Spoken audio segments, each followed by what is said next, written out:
Hello student, welcome to NB classroom.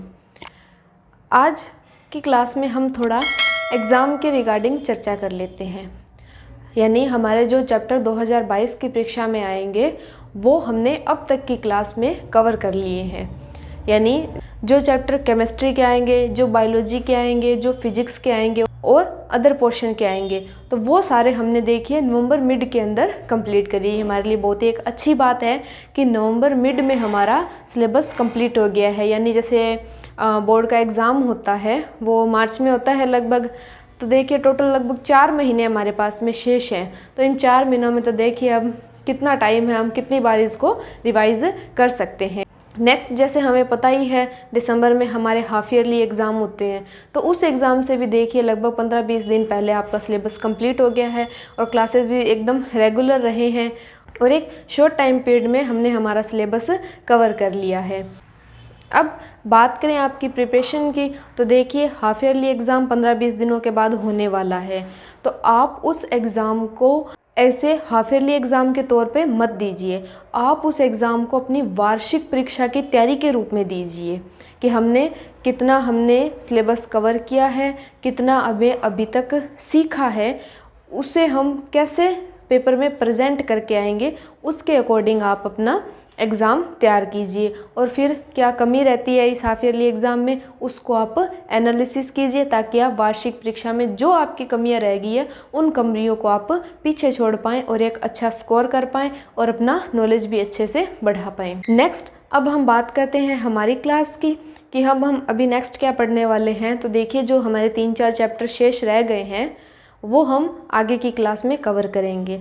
देखिए एक बात मैं यहाँ पर क्लियर कर देती हूँ कि जो चैप्टर हम अभी करने वाले हैं, मतलब इस क्लास के बाद में जो मंडे से क्लास आएगी वहाँ से हम जो चैप्टर स्टार्ट कर रहे हैं वो आपकी 2022 की परीक्षा में नहीं आएंगे। ठीक है, उन पे आपको थोड़ा कम फोकस करना है। एग्ज़ाम फोकस इसलिए करना है क्योंकि आप 11th साइंस लेते हैं, तो देखिए आपकी बेसिक नींव वो चैप्टर ही है। जैसे हम बात करते हैं हमारा चैप्टर केमिस्ट्री में बच रहा है कार्बन वाला चैप्टर। कार्बन में कार्बन बॉन्ड्स, IUPAC वगैरह आती है, तो जो ऑर्गेनिक केमिस्ट्री है वो सारी कार्बन पे ही बेस्ड है। नेक्स्ट हम बात करते हैं जैसे पीरियोडिक टेबल वाला, आवर्त सारणी वाला हमारा चैप्टर बच गया है। तो जो केमिस्ट्री पढ़ते हैं उसमें हमें पता है रिएक्शंस वगैरह करते हैं तो सब आवर्त सारणी का गेम ही चलता रहता है, तो ये चैप्टर भी हम इस क्लास में कवर करेंगे। नेक्स्ट बात करते हैं बायोलॉजी की, तो हमने चैप्टर पढ़ा था एक, याद होगा आपको, अनुवांशिकता। अनुवांशिकता कहाँ से स्टार्ट होती है? जनन से स्टार्ट होती है, तो जनन चैप्टर पढ़ना भी ज़रूरी हो गया। अभी कोविड के कारण थोड़ा सा क्लासेस लेट शुरू हुई है तो हमारा सिलेबस कट कर दिया गया, नहीं ये चैप्टर काफ़ी अच्छे हैं और हमारे आगे की कक्षाओं में काफ़ी हेल्पफुल रहते हैं।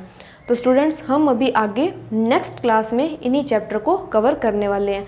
आप इन्हें ज़रूर देखिए, आपके लिए बेनिफिशियल रहेंगे।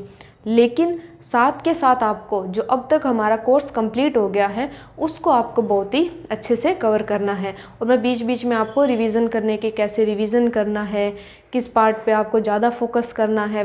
देखिए वैसे तो मैंने जैसे जैसे हमारी क्लास चल रही थी आपको इम्पोर्टेंट पॉइंट्स मैंने बता ही दिए थे। अब जैसे हाफ ईयरली एग्ज़ाम आएगा या ईयरली एग्ज़ाम आएगा तो उसमें भी मैं आपको एग्ज़ाम को कैसे लिखना है, कैसे तैयार करना है, तो वो टिप्स भी आपको समय समय पर बताती जाऊँगी।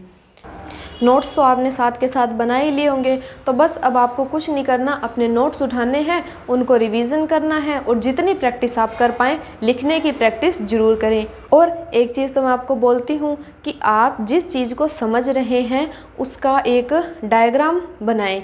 ठीक है, मैंने काफ़ी डायग्राम आपके शामिल किए हैं जो आपकी बुक्स में भी नहीं थे, वो डायग्राम भी मैंने शामिल किए हैं, तो उससे आपको थोड़ा सा आइडिया मिल जाएगा, हाँ ये चीज़ ये होती है, इसका डायग्राम अगर आपको आता है तो आप उसका डायग्राम जनरेट कर सकते हैं। तो कोई भी चीज़ आप एक्सप्लेन करते हैं तो उसको विद डायग्राम करें तो ये काफ़ी इफ़ेक्टिव रहती है। देखिए जैसे सर्दी का टाइम आ रहा है, बहुत ही अच्छा टाइम है आपका पढ़ने के लिए और आपका सिलेबस भी देखिए पूरा कंप्लीट हो गया, तो टेंशन वाली वैसे ही कोई बात नहीं है। अब तो देखिए जो काम करना है वो आपके हाथ में ही है। मैंने अपना सिलेबस यहाँ पर कवर कर दिया है, फिर भी आपके कुछ डाउट्स वगैरह हैं, कोई टॉपिक आपको नहीं समझ आता है, आप पूछना चाहते हो, वो आप मुझसे पूछ सकते हो। कि आप मान लो कोई चैप्टर हमने पहले किया था, अब आपके उसमें कोई डाउट आ गया, कोई चीज़ आपको समझ नहीं आ रही है, आप पूछने के लिए बिल्कुल फ्री हैं। मैं बिल्कुल आपके हर प्रश्न का उत्तर दूंगी, किस प्रकार से आपको करना है, और समय समय पर आपको एग्ज़ाम के टिप्स भी देती जाऊंगी। कुछ आपकी क्वेरीज भी हैं तो वो भी आप मेरे साथ में ज़रूर शेयर करें कि आपको किस चीज़ में प्रॉब्लम आ रही है, आपको कोई उत्तर लिखने में प्रॉब्लम आ रही है या किसी डायग्राम को आप अच्छे से कवर नहीं कर पा रहे हैं, कोई टॉपिक आपके समझ नहीं आया है या कुछ टॉपिक में आपको कुछ और अधिक मटेरियल चाहिए कि हाँ ये आपको लगता है कि ये आपको इंटरेस्ट है, आपको अच्छा करना है, तो आप वो मुझे बता सकते हैं। ठीक है स्टूडेंट, तो आप अपने एग्ज़ाम की अभी हाफ ईयरली जो एग्ज़ाम आ रहा है उसके लिए आप बहुत ही अच्छे से प्रिपेयर करें, अपनी कमियों पर फोकस करें, आपका जो बेस्ट है उसको आप बहुत ही अच्छे से रिप्रेजेंट करें। ओके स्टूडेंट, तो फिर नेक्स्ट क्लास में हम जो हमारे शेष बचे हुए चैप्टर्स हैं वो हम करेंगे। ओके स्टूडेंट, तो फिर मिलते हैं हम नेक्स्ट क्लास में। Thank you for watching.